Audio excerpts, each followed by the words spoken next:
السلام عليكم. محاضرة اليوم هي Production and Characteristics of X-ray. مقدمة بسيطة عن Electromagnetic Radiation. Electromagnetic radiation can be described in terms of stream of photons, each traveling in wave-like pattern at the speed of light. Each photon contains certain amount of energy. So, electromagnetic radiation consists of photons. These photons travel at the speed of the light and it travels like wave. Each photon contains certain amount of energy. كل photon عنده طاقة معينة. The different types of radiation are defined by the amount of energy found in the photons. Radio waves have the photons with low energies, while gamma rays are the most energetic of all. So, بما أنه الفوتون كل فوتون عنده طاقة معينة, so the electromagnetic radiation spectrum can be divided into different or several waves. Depending on the energy and the frequency of a group of these photons. So, radio waves have the photons with low energies. الموجات الراديوية هي اللي تمتلك فوتونات ويا أقل طاقة, بينما الجاما ريز هي اللي تكون عندها معظم الطاقة أو إنه has the most energetic of all. Electromagnetic radiation can be expressed in terms of energy, wavelengths of or frequency. So, electromagnetic radiation can be defined or إنه يعرف باعتماد depending on three factors. Which are these factors? Energy, wavelength, and the frequency. General properties of all electromagnetic radiation.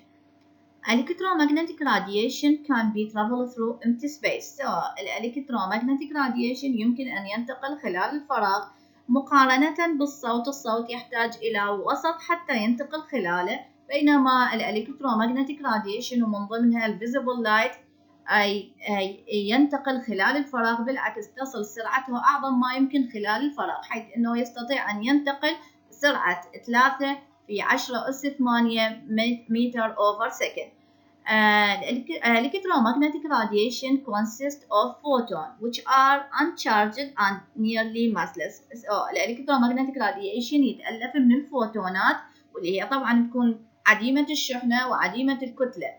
They all have wave-like characteristics. So, جميع الفوتونات للإلكترومagnetic radiation تتصرف تصرف الموجة. لذلك يمكن أن نطبق هذا القانون, هو lambda equals C over F, where lambda is the wavelength and the C is the velocity of electromagnetic wave, which is equal to 3 multiplied by 10 to 8 meter over second, and F equals the frequency.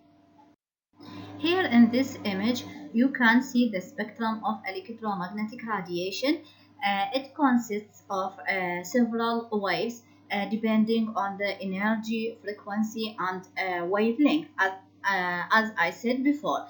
First, here you can see gamma rays, and then X-rays, ultraviolet, infrared, microwaves, and radio waves. Gamma rays consists of the most energetic photons, while radio wave consists of lowest energetic photons. So, where is the X-ray? X-ray here between the gamma rays and ultraviolet. According to their energy, X-rays photons cannot be seen because it has a shorter wavelength than the visible light. Here you can see the waves of the visible light ranges from the 400 to 750 nanometer. So, X-ray, it is an electromagnetic radiation with wavelength range from 0.01 to 10 nanometer. Fundamental units. Some parameters used in X-ray machine. First, current. The unit of measurements is ampere, small unit milliampere. work or energy measurement unit is joule, and the power measurement unit watt, and the potential or voltage measurement unit volt. Typical used in X-ray machine.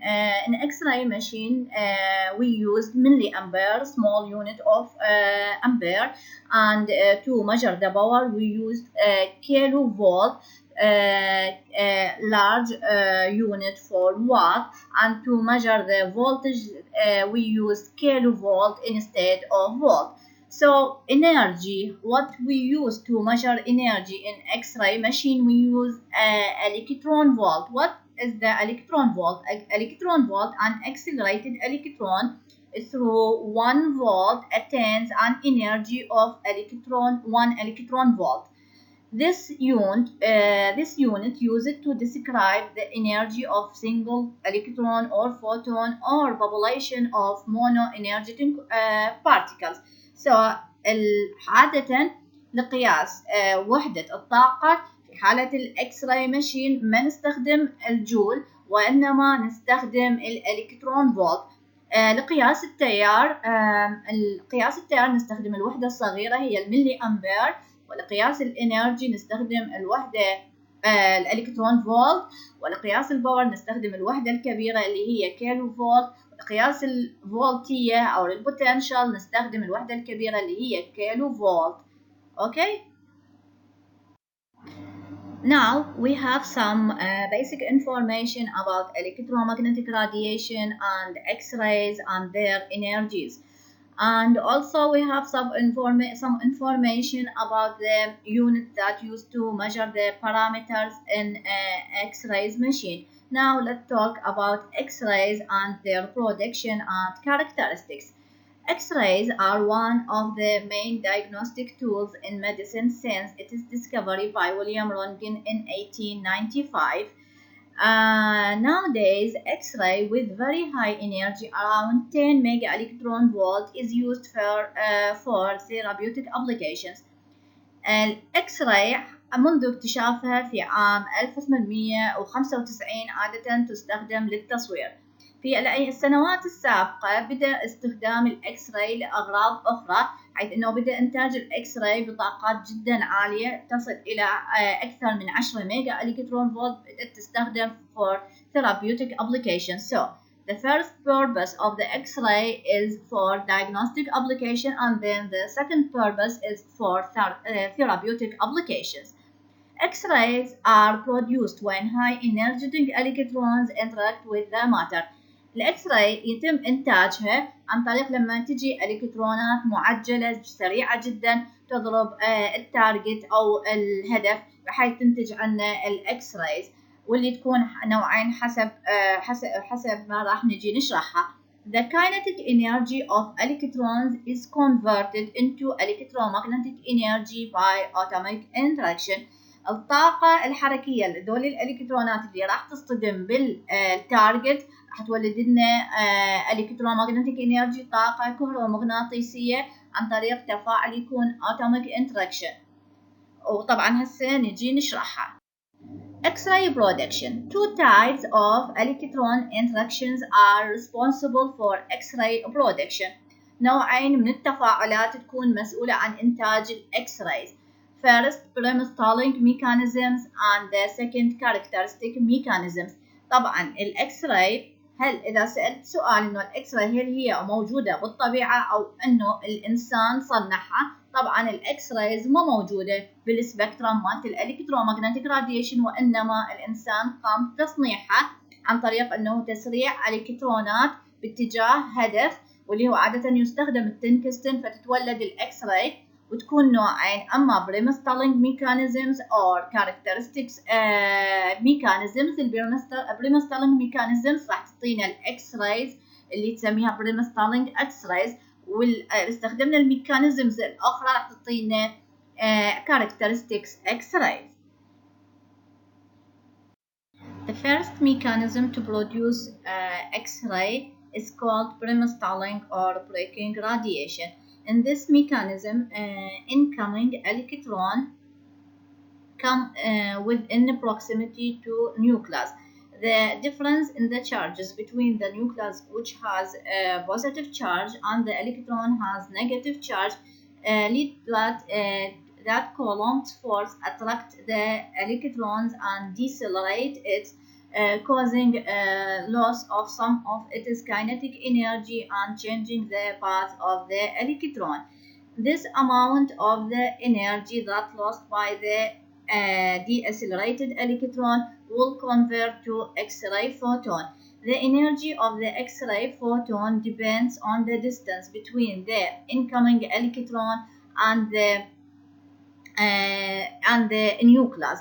And the second, in some cases, the incoming electron collide directly with the nucleus. In this case, all of its energy of the electron will convert to X-ray photon, and is this a very rare probability. Bremsstrahlung mechanisms تحدث عندما incoming electrons يمر بالقرب من النواة، يؤدي إلى أنه بسبب الفرق بالشحنات بين النواة الموجبة والإلكترون السالب، يؤدي إلى أنه القوة كولومبس راح تأثر على هذا الإلكترون وتخليه يخسر جزء من طاقته، تسبب له التباطؤ وأنه ينحرف عن مساره. راح تعتمد طاقة الفوتون الإكس راي على المسافة بين الإلكترون الساقط وبين النواة، فكلما كانت المسافة كبيرة كل ما كانت الطاقة اللي راح يخسرها الإلكترون قليلة، وبذلك تكون طاقة هذا الفوتون مالت الإكس راي قليلة.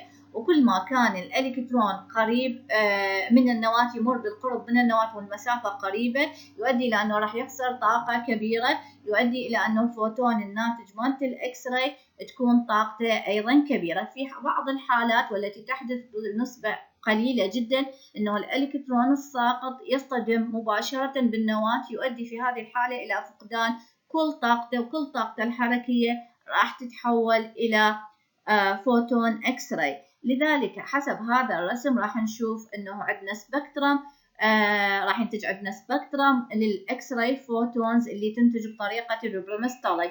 بعضها يكون عالي الطاقة، يشمل كل الطاقة الحركية للإلكترون وهي 90 كي إي في، وبعضها يكون طاقته قليلة جدا تصل إلى أقل من 10. هذا هنا أخذ قبل الفلتريشن، لكن بعد الفلتريشن تصير الطاقة بهالشكل هذا في حالة البرمستالينج إكس راي.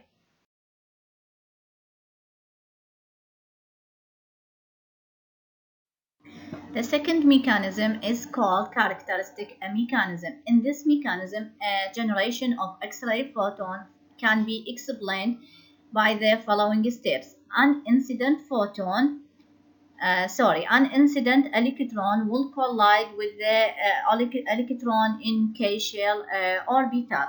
If the energy of the incident electron is greater than the energy of the electron in K-shell, this leads to that the electron will be removed from its orbital, leaving a vacancy. This vacancy will be followed by another electron from L shell or M shell.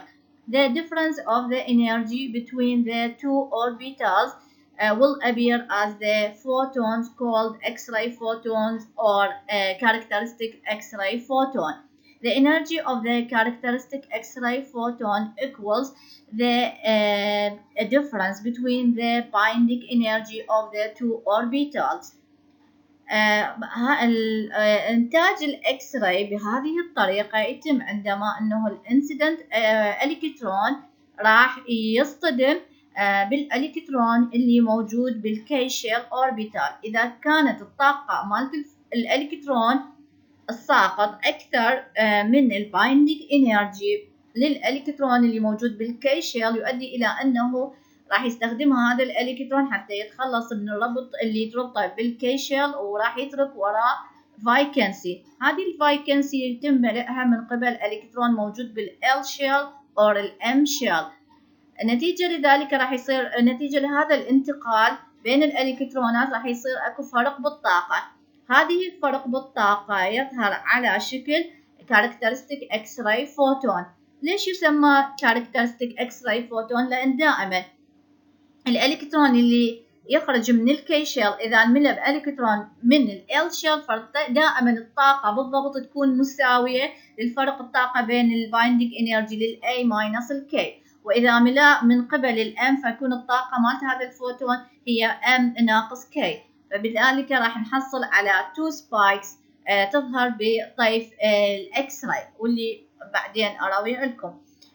هنا بهذا الرسم راح تلاحظون رسم أوضح يوضح الفايكنسي اللي تركها نتيجة لاصطدام الإلكترون بالإلكترون الموجود بالكي شيل، وبعدين راح ينملي بإلكترون ثاني من ال شيل يمليها، ويؤدي ذلك إلى أنه فرق الطاقة بين هذين المدارين تظهر على شكل characteristic X-ray. So, the resultant X-ray energy is dependent on the difference in the energy levels between electron orbits. For a given target material, tungsten in most cases used as the target material, the orbital energy levels are constant. Therefore, the emitted X-ray have discrete energies that are characteristics of the element. The characteristic X-ray photon can identify the target material. نلاحظ انه التارجت ماتيريال التي تستخدم في المشين مالت الاكس راي هو عباره عن التنكستن، فالتنكستن عاده الاوربيتال ليفلز تكون ثابته، لذلك فانه الفرق بين البايندينج انرجي راح يكون ثابته، لذلك فمن خلال اذا احنا عندنا تارجت unknown من خلال الكاركترستكس اكس راي نستطيع ان نعرف هذه الماده اذا كانت تنكستن او غيرها. هذا الجدول ماكو داعي تحفظون الارقام اللي بيه، فقط حتى نوضح لكم انه البايندينج انرجي في حاله انه التنجستن هو التارجت ماتيريال، فعنده البايندينج انرجي كل ليفل للكي والال والام. الكي 69.5 كي اي في، والال اما 12 او 11 كي اي في. ففي حاله انه انتقل الالكترون حتى يملئ الفايكنسي الموجودة بالكي شيل من هذا الشيل 12، فإنه في هذه الحالة الكاركترستيك إكس راي فوتون الناتج إيش راح يكون؟ راح يكون 69.5 minus 12.1 يعطينا إيش قد 57.4. أما إذا كان من هذا الأوربيتال فراح يكون 58.8 مجرد عملية طرح. التيبيكال إكس راي سبيكترمز is a number of X-ray photons as function to energy. As you can see in this figure, the spectrum of X-ray consists of a Bremsstrahlung X-ray, which represent 80 to 90% of X-ray produced, and a characteristic X-ray photon, which represents 10 to 20% of X-ray produced in the machine. Characteristic X-ray appears as spikes in the spectrum because they have discrete energy of the K or L or M shells, while Bremsstrahlung X-ray has wide spectrum of energy. Not all of the lost kinetic energy is converted to photon energy. ليس كل الطاقة الحركية للإلكترون راح تظهر على شكل فوتونات. Vast majority of energy is converted to thermal energy. معظم الطاقة للإلكترونات الساقطة المعجلة تكون تضيع على شكل حرارة، حيث أنه أقل أو ما يساوي 1% of kinetic energy is converted to photon. Conversion is more efficient at higher energy levels. فقط عندما تكون الطاقة المستخدمة بالدايجنوستيك عادة تكون قليلة، لذلك 1% فقط من الكاينتيك انرجي converted to X-ray photon، و99% من الطاقة الحركية راح تضيع على شكل حرارة. طبعا الافشنسي للكونفرشن يمكن تزيد عن 1% في حالة الطاقة المستخدمة الإلكترونات الساقطة تصل إلى 10 ميجا إلكترون فولت كما هو في حالة الثيرابي. X-ray tube. The X-ray tube provides an environment for X-ray production via Bremsstrahlung and characteristic radiation mechanism. Here you can see in this diagram the major component of X-ray tube, which are first cathode. Cathode represents the negative pole of X-ray tube and is made of tungsten filament and is considered the source of electrons. The second component is anode, which represents the positive pole of the X-ray tube. Anode is the target for X-ray production. When the cathode is heated to very high temperature, tungsten filaments will produce electrons.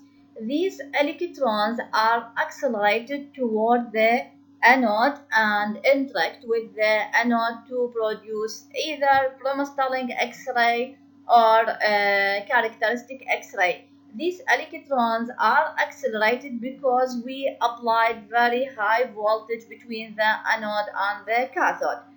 The third component is, as you can see here, is called envelope, which is made of a glass envelope to provide safe environment for these electrons to accelerate directly toward the anode without interaction with the gas molecules, because this envelope is vacuumed from air to prevent these electrons from colliding with the gas molecules.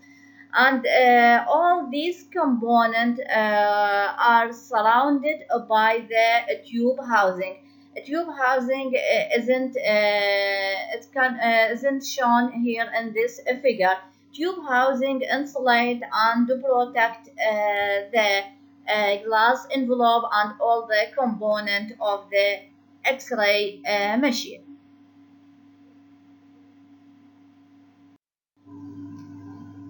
Filtration. What is the filtration? Filtration means removing the low energy X-rays from the spectrum of X-ray that is used for medical applications. So why we do filtration? Because large abundance of low energy X-rays will increase patient dose while not contributing to image quality, and these low energies are therefore filtered out by aluminum or copper absorbers of various thickness. So the spectrum of X-rays has various energy. Some of these X-rays are with a very low energy. It will not increase the quality of image while increase the dose to the patient. So the best things we do filtration to remove these low energies from the spectrum of X-ray by using absorbers or filters. These filters or absorbers made of aluminum or copper. Attenuation of X-rays. When the X-ray beam travels through the human body, so it will be attenuated by several types of interaction. So the transmitted beam will be lower than the original beam exponentially, according to this equation. I equals I naught exponential minus mu x. I equals intensity of the transmitted beam. I naught is the intensity of the incident beam. X equals thickness of the attenuator, and mu is the linear attenuation coefficient. The linear attenuation coefficient is determined in the terms of Hall value layer, or HVL. Hall value, what is the Hall value layer? Hall value layer is the thickness of the material necessary to reduce the intensity of radiation to 50% of its original value. And this equation correlates between the Hall value layer and linear attenuation coefficient. Linear attenuation coefficient equals ln2 over Hall value layer. Here in this slide, simple comparison between three types of imaging procedures. The first one is radiography. Radiography uses X-ray for diagnosing. Radiography is considered a transmission imaging procedure. What do I mean by transmission imaging procedure? Mean that the patient between the source and the detector. So the source emits X-ray beam. This X-ray beam will transmit through the patient, and the detector will detect the transmitted X-ray that penetrate through the human body. For this reason, it's called a transmission imaging procedure. The second modality is called nuclear medicine. Nuclear medicine is also considered emission imaging procedure. Emission imaging procedure. What do I mean by this?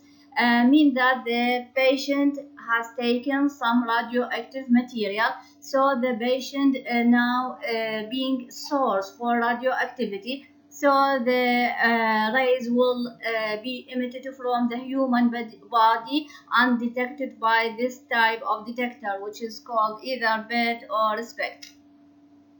The third one, ultrasound. Ultrasound is considered a reflection imaging procedure. What do I mean by a reflection imaging procedure? Means that the detector will detect only a reflected beam of ultrasound. This incident beam of ultrasound will transmit through the human body, and then only the reflected beam will be detected by this detector. For this reason, is called a reflection imaging procedure. Radiography image. Now let us talk how the radiography image will be formed. As you know, X-ray beam consists of a group of photons. Each photon has three probabilities when it passes through the human body. The first probability, the photon of X-ray may pass through the human body without any interaction and reach the detector with complete of its energy. And this type of this photon is called a primary photon because it carry useful information. The second probability, the photon of X-ray may interact inside the human body and completely absorbed by the medium, so this photon will not reach the detector. The third probability of photon of X-ray. The photon of X-ray may interact inside the human body and give some of its energy inside the human, so this lead to scattering or deflection from its original position. This type of photon is called secondary photon, and this type of photon carry unuseful information and cause a degradation of contrast of image.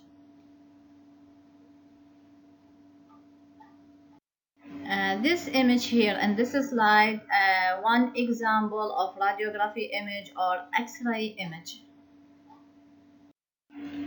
As you know, X-ray and ionizing radiation, so it has hazard to workers and personnel. Therefore, we need to use system to protect the worker and the personnel from the hazard of this radiation. This principle or system is called as low as reasonably achievable. This system consists of three factors. The first one, time. Time should be reduced. The time of the exposure should be reduced as possible. The distance should be increased. Apply inverse square law, in which doubling the distance will reduce the radiation exposure by half square. Third factor is called shielding. Shielding is used to reduce exposure to patient, staff, and the public. So the worker and the personnel should use this system to reduce their exposure to X-ray radiation. This homework for you. You can solve it. It's very simple. and this homework, but I just added the answer for this homework, and this the reference of the lecture, and thank you.